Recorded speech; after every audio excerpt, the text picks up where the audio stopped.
मैं S N Sahu साहब के पास आ रहा हूँ। एस एन साहू साहब जब भी आते हैं इनसे बहुत से ज्ञान की बातें और बहुत नॉलेज, बहुत सी चीजें समझने को मिलती हैं। साहू साहब, स्वागत है आपका। मेरे दो प्रश्न हैं आपसे। एक प्रश्न तो यह है कि जो मूल तत्व है आरएसएस का, जो समझाया जाता है कि भाई हिंदुत्व है, हिंदी हिंदू हिंदुस्तान है, ये आइडिया ऑफ इंडिया जो जो हमारे जो आजादी के समय जो सपना देखा गया था, जिस भारत की संरचना इस देश के लोगों ने की थी, उसमें और इसमें फर्क क्या है? एक तो थोड़ा ये समझा दीजिए। दूसरा एक प्रश्न मैं इसलिए पूछ ले रहा हूं कि उसका भी आंसर मुझे चाहिए।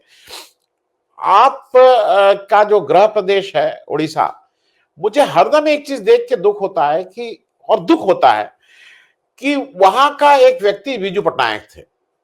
वो शायद यस वो larger than the life figure, राष्ट्रीय आदमी, जिन्होंने अपनी जान पे खेल के एक इंटरनेशनली उन्होंने जाके किस तरह से लोगों को बचाया, वो एक अलग कहानी है। उस पर हम लोग कभी अलग से चर्चा भी करेंगे और बात करना चाहेंगे। जो जिसको कहते हैं ना, वो सबको साथ लेके चलने वाले इंक्लूसिव व्यक्ति, बड़ा सोचने वाले, बड़ा विजन। और उनके लड़के, जब बीजू पटनायक जी के लड़के नवीन पटनायक बाहर से पढ़ के आए, ये सबको लगता था कि एक बड़ा विजन होगा। कहीं ना कहीं आज लगता है कि चुनाव के उसमें जो बीजेपी का जो जिस तरह का है, उसी तरह के उसमें भी वो भी फंस गए हैं। उसी आरएसएस की वो जो हिंदुत्व है, उस सेकुलरिज्म का जो उस तरह की बात करते हैं। मैं दोनों चीजों पे, आरएसएस, मूल तत्व ऑफ आरएसएस, ये हिंदुत्व और आइडिया ऑफ इंडिया, इसमें जरा डिफरेंस समझा दीजिए और फिर जरा ओडिशा पे भी बात कर लें। साहू साहब। Okay, so thank you so much Anand ji. मुझे आप मौका दिया आपका चैनल में पार्टिसिपेट करने के लिए डिस्कशन में। तो ये देखिए, मैं जो आपने कहा कि आरएसएस का विजन ऑफ इंडिया जो है, ये विजन ऑफ इंडिया उनका जो था या है, और वो विजन के हिसाब से चल रहे हैं। मैं दो quotation, one from Mahatma Gandhi और दूसरा जो कोटेशन है फ्रॉम सरदार पटेल, ये दोनों का कोटेशन से आपको समझ में आ जाएगा आरएसएस का विजन क्या है। आप आरएसएस के जो लोग हैं, गोलवालेकर हो या जो भी है, हेडगेवर हो, उनका तो राइटिंग से पता आपको है या लोगों को पता है। उन्होंने चाहते थे कि मनुस्मृति जो है भारत का संविधान बने। उन्होंने चाहते थे कि यहाँ जो है, गोलवालेकर तो खुद लिखा है कि यहाँ तीन इंटरनल एनिमी है हिंदुओं का, वो है मुस्लिम और Christians and communists. So they wanted a kind of A exclusive setup जिसमें कि हिंदू मेजोरिटी का राज होगा। ये है उनका vision of India. They never accept, उन्होंने तो कभी भी एक्सेप्ट नहीं किया था नेशनल फ्लैग, कॉन्स्टिट्यूशन भी एक्सेप्ट नहीं किया था। प्लीज प्लीज हाँ, कंटिन्यू। नहीं, महात्मा गांधी को एक रिक्वेस्ट आया था आरएसएस रैली एड्रेस करने के लिए दिल्ली में। That was around 1946-47। तो वो जो गांधी जी ने जहां जो स्पीच दिया RSS rally, in fact Gandhi ji ने लिखा है कि मैं आरएसएस रैली में जाके पार्टिसिपेट किया, भाषण भी दिया। लोगों ने मुझे इस आरएसएस रैली में क्यों गया, इसीलिए मुझे लोगों ने भर्त्सना किया था। He was reprimanded. He said, I was reprimanded for attending the RSS rally. But RSS rally में गांधी जी का जो भाषण था, he said, आप लोगों ने आरएसएस को लोगों को आरएसएस को बताया, हमेशा ये आपको बड़ा समर्थन मिल रहा है काफी एजुकेटेड लोग से, काफी इन्फ्लुएंस है लोग से। देयरफॉर आरएसएस का इन्फ्लुएंस बहुत ज्यादा बढ़ रहा है। ये 1946-47 का बात है। लेकिन हमेशा आप Hindu Hindu Hindu, everything you are reducing to Hindu. मैं बिगिनिंग में देखा हिंदू प्रेयर से शुरू हुआ, हम सब कुछ हिंदू बोल रहे। So he was not approving of that approach of RSS and therefore he said India can not be defined by one religion. अच्छा, देन सरदार पटेल के बाद आ जाइए, गांधी जी का असासिनेशन के बाद सरदार पटेल ने खुद लिखा, the conditions created by RSS by promoting hatred against other communities, that created a climate of that created atmosphere because of which Gandhi was assassinated. These are the words of Sardar Patel. So उनका जो vision था कि some kind of hatred is being promoted against other faiths, or faiths are being used, or Hindu faith is, they are working for Hindu faith. Patel सीधा लिखा था, it is one thing to work for the cause of Hinduism, but another thing if you are using Hinduism to spread hatred. So question is, they never wanted a constitution which would accord equality to everybody, regardless of faith, language, region or race or whatever it is. So therefore, RSS ka vision is very, very exclusive. It is actually based on, negation of diversity, pluralism. So इसीलिए उन्होंने क्या है कि one nation, one culture, one, whatever, one, everything is one, uniformity. So उनका जो uniformity based vision of India is completely contrary to the civilizational dimension of India and the constitutional vision of India. ये है RSS का vision. Now आप जो कहा बिजू पटनायक का जो विजन था, तो देखिए बिजू पटनायक उन्होंने बीजेपी को तो बताया उड़ीसा में, he said it is a advertisement party. They only believe in advertisement and they do just advertisements, and therefore he described BJP in Odisha as a advertisement party because they had nothing else to do other than advertising themselves.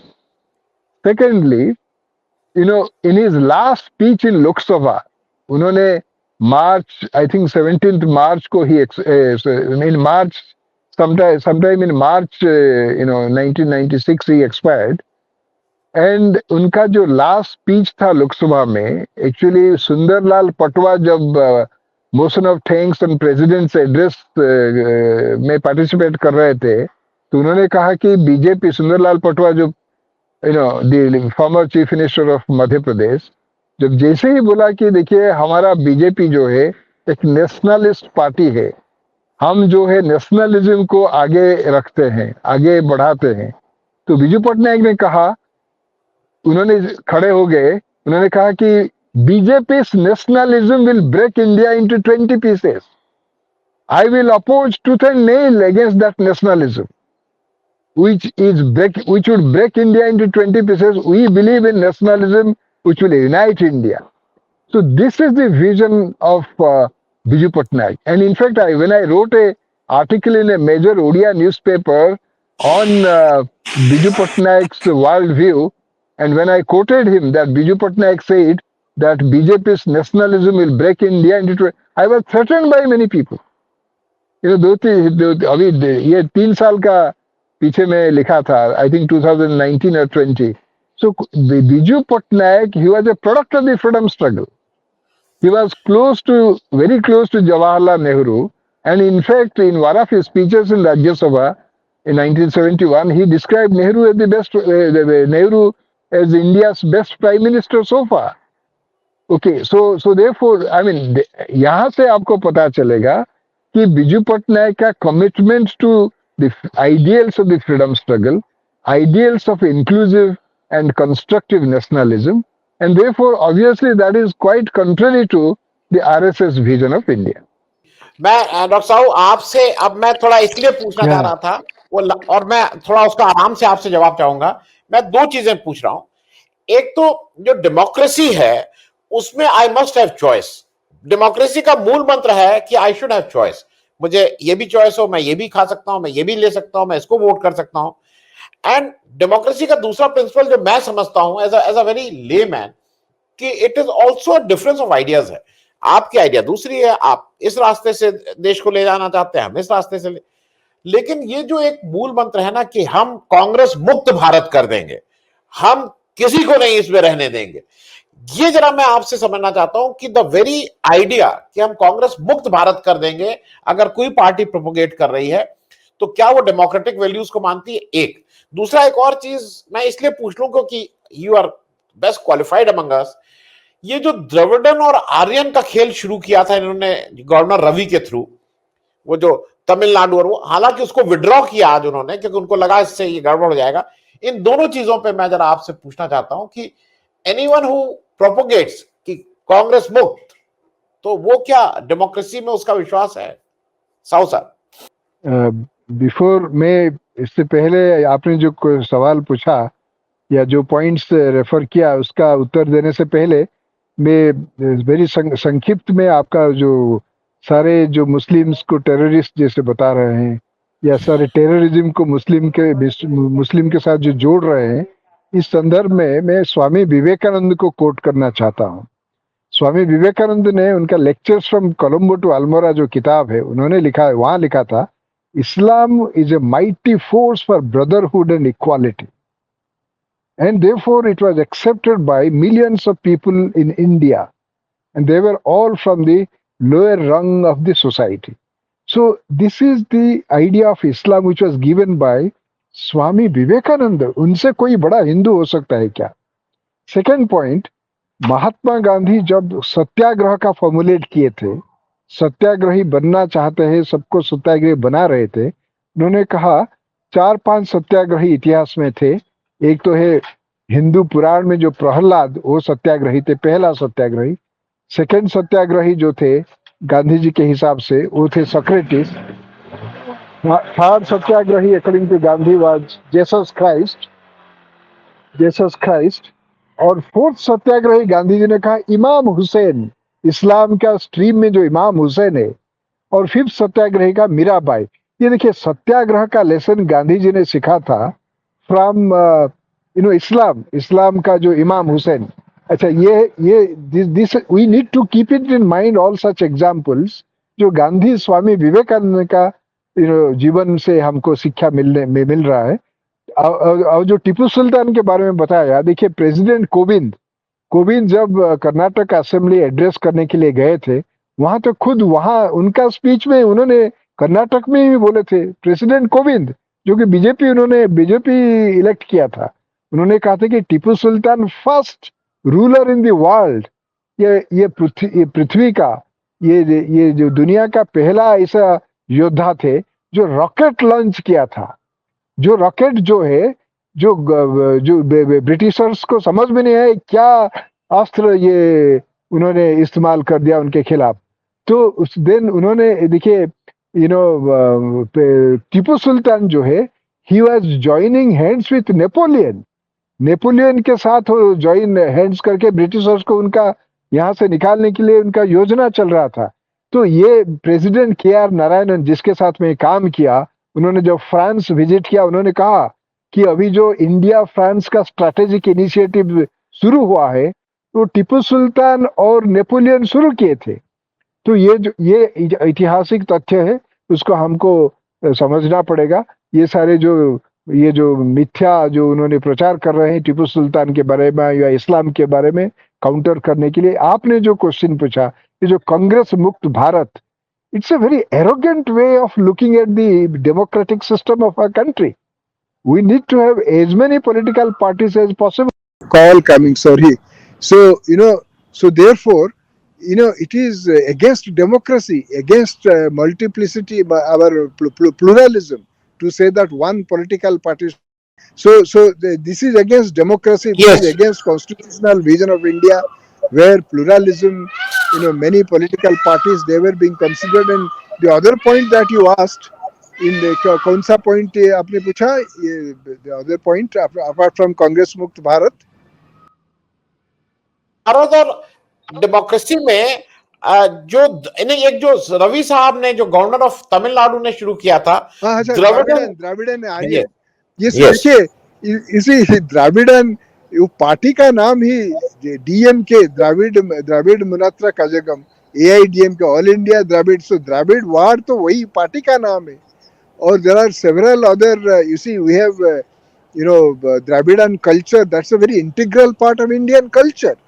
So Dravid is associated with the culture heritage of India, and it is integral to Tamil Nadu, and we are very proud of it. So how can there be binary of Aryan?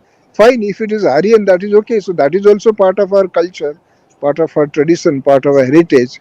So therefore, this kind of hatred on the basis of Dravidian Aryan is again part of the this project insurrection, I could call it. This is a project insurrection. They want to launch some insurrection so to disturb the whole of India, destroy its multicultural society, and try to bring about uniformity. There should be Dravidian, there should be Aryan, there should be Caucasian, there should be this Mongoloid part of our culture which is prevalent in northeastern India. So therefore India is many splendored in its aspects. So how can you denigrate one and try to prioritize give priority to another? So therefore it is important to, in this context, let me tell you, referring to Savarkar and referring to RSS, Mahatma Gandhi wrote, they believe in doctrine of sword. This is the exact line of Gandhi. They believe in doctrine of sword, and therefore, their ideology would not be compatible with the non-violent mass action. So therefore, when Mohan Bhagwat says that there is a 1,000-year-old war, and then Prime Minister tells Putin, era of war is over. ये क्या contradiction है? Era of war is over at the international level, at the domestic level, 1000 साल का युद्ध चल रहा है. ये what is this? So domestic level पे you accept war, at the global level you don't accept war. There must be some reconciliation and understanding. आप जो international level पे war नहीं चाहते, तो how can you expect war at the domestic level? This is terrible. See, Dr. B.R. Ambedkar, he said, that Savarkar did not understand the point that Hindus and Muslims have so much of commonalities in this country. And therefore he said Savarkar's idea of, the nationalism based on Pitru Bhumi, Matru Bhumi, where Hindus would have primacy over the Muslims, that would endanger the safety and security of India on a permanent basis. So what we require now is the vision of Gandhi, vision of Ambedkar, vision of the great leaders who contributed to the freedom struggle and brought freedom for us.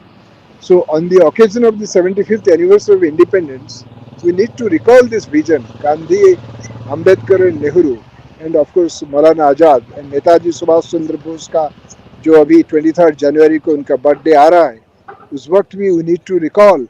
I was told that in Lal Killa there is a light and sound show which was dedicated to the nation by Home Minister Amit Shah.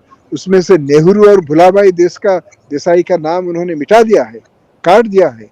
They only defended INA heroes in the INA trial. So what is this approach to distort history? It was Nehru and Bhulabai Desai along with Asaf Ali. They defended INA. So and therefore country was made free from the British rule. These aspects need to be emphasized to counter this tendency. I think Bharat Jod Yatra has generated some hope in this direction.